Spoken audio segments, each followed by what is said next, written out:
Hey everybody, welcome back to the Spin Rack. I'm here with my boy Cal. Say what's up, Cal. Hey, ready to rock. Hey, today we're talking about Zum's Who's. This is a book that was produced basically of characters that were in crisis. I'm going to pass this over to my boy Cal to give us a little bit more detail and his thoughts on this. Cal, All give right. us Well, okay. Well, Who's Who was the DC version or DC's answer to the Marvel Universe Handbook. Uh, Marvel Universe Handbook pretty well received. Went on to do a bunch of more updates, maybe some of them needless, but hey, when you got a good thing, you keep it going. And DC's was again, this was Who's Who. This was a more, and honestly, this was a more scaled down version of what Marvel did with the Marvel Universe Handbook, where in terms of Marvel was going so far as to say how much the character could lift, how fast they were very specific. However, this doesn't really work for the DC Universe characters because they tended to tack a lot more powerful. So it would have been nearly impossible to say how much Superman could lift, how fast exactly the Flash. I mean, even though they weren't specific about the Flash, but a lot of the characters, you got basic information about well, not basic information about the history, but you got you got pretty good detail about their history and some information about their powers, their abilities, and you went on. But these were more of these were light dossiers, if you will. Okay, light dossiers, if you will. So that was the Who's Who. But then we get Crisis on Infinite Earths, and Crisis on Infinite Earths definitely changes the DC history. And DC did do entries. They would do entries for the Golden Age Superman, who was a Superman of Earth 2, and Modern Superman, which was Superman of Earth 1. And they did these entries, but the entries didn't quite tack with where the stories were and what the histories were, the characters at that particular time. Okay, so Zoom's Who actually addresses that. It focuses on some major and some a little bit off the trail characters to bring these characters fully into where they should have been at that particular time with Who's Who. So this was an independent project, wasn't done to make any money, and for obvious reasons for obvious reasons it wouldn't have been. But this was a passion project, if you will. It was a labor of love and excellently done. I was very fortunate to receive a copy, and I looked over it. The production qualities are excellent. You can also see this online at a link. We'll put the link in the chat, or rather, we'll put the link in the upcoming video later on. But you can view it. You can view it online for free. I'm very happy to have gotten the copy that I got. The production, like I said before, the production quality is excellent, and it really transports for me. Transport me back to that point where I was reading these characters and getting more immersed with DC, as Crisis on Infinite Earths is really what brought me fully into the DC universe and not just into the lives of particular characters. So this came out in what year? Pardon? What year did it come out? No, I got turned on to this by a friend of mine who thought I would be interested in it. That he had picked up a copy. When I saw it immediately, I wanted one for myself.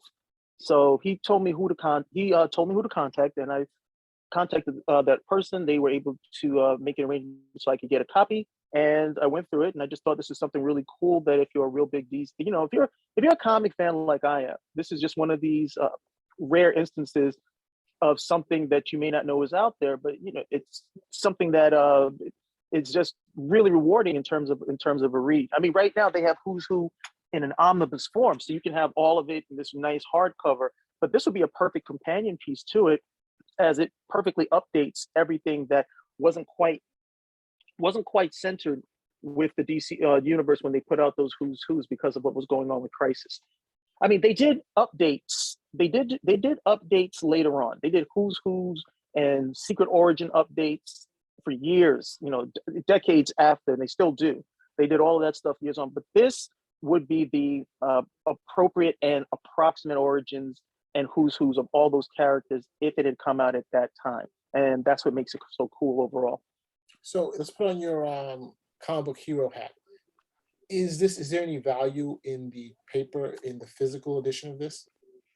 I'm going to scale back from that one because I'm really promoting this for the quality of the production, the writing, how good the history is on the characters at that particular time, and not to put this as a something. Yeah, try to get your hands on it because it may be worth hundreds of dollars, later on.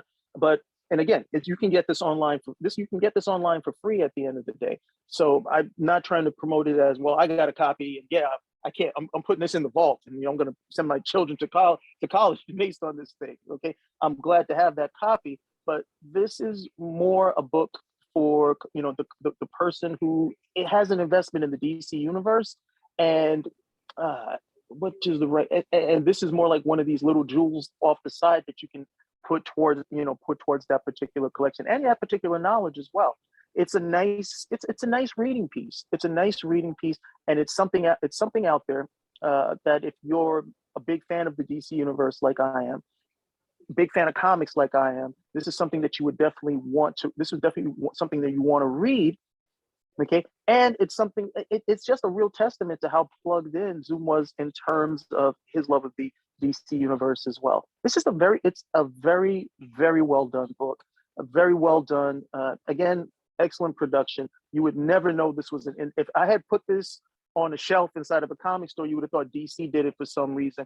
You would never know the difference. It's just very well done. And I definitely wanted people to know about it. If you're into Who's Who, okay, and you're into the DC universe, or you're just somebody who really, really, loves comics like I do, this is something that you definitely want to check out. Okay, well, thanks. I mean, thanks for bringing this to light to us. Something I know I haven't seen before, and definitely the art looks great, and the descriptions on some of the histories are good. You have the Firestorm, the Atomic Man, on some of these, pretty interesting. Yeah, and again, this is where Who's Who would have been at that time. Because DC did do updates and they did regular updates, but this is what was going on at that time. I mean, you have to remember that at the same year, at the same time that they had Man of Steel coming out with the new version of Superman, John Byrne at the helm, Superman, and those Man of Steel issues, you still had Superman from the previous pre-crisis. His issues were still going on. So if you're a reader, you were kind of like, okay, what the hell? You had Crisis on Infinite Earths number 12, where you come out and you've got the Golden Age Superman, and you have what would be considered now the modern age Superman, who fully remembers the crisis. He fully remembers it. So he remembers everything that happens. And then you're like, okay, so where does that fit and everything? And this book is a good way. This book with Zoom's Who's Who is a really good, for me, it's a great resource as to, okay, this is where everything was at that particular time. So if I'm just doing some online battle as to what the history is, or for myself, just so I can, have a strong reference as to what was going on with my particular favorite character, Superman, it's a good reference to me just to refer back to. And for my own collection, a really nice piece that I'm very fortunate to have. Well, thank you very much, Kyle. Thanks for bringing this gem to our attention. So, hey, if you like what you see, give us a thumbs up, comment, subscribe. Spinner Rack Out.